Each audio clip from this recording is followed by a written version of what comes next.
C'est une forteresse centenaire. Dans la vallée de la Maurienne, l'usine de Montrichet-Alban a vu se succéder des générations d'ouvriers. 30 000 tonnes de silicium pur sortent chaque année des 3 fours géants, une matière première qui entre dans la fabrication du silicone, du photovoltaïque ou des batteries de silicium. Mais depuis cette semaine, l'ex-usine Pechiney, propriété du groupe américano-espagnol Ferroglobe, tourne au ralenti. Il y a eu des choix à un moment, on va dire un peu hasardeux du groupe, d'achat d'actifs qui n'étaient pas forcément nécessaires, qui nous a mis particulièrement en difficulté.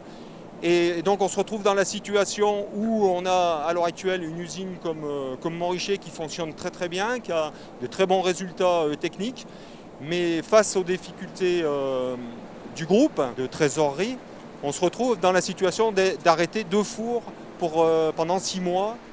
La concurrence déloyale du silicium chinois, 10 fois plus taxé aux États-Unis qu'en Europe, le coût fluctuant de l'électricité pour cette industrie très énergivore menace l'activité. En conséquence, 60 des 150 salariés vont être mis en chômage partiel jusqu'en avril 2020.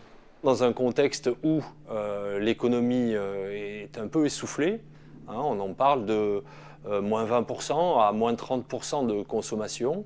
Quand on fait le cumul des deux, on arrive à une surproduction. Et cette surproduction a toujours comme effet maléfique de faire chuter les prix au-delà du raisonnable. C'est la situation dans laquelle nous nous trouvons aujourd'hui en 2019.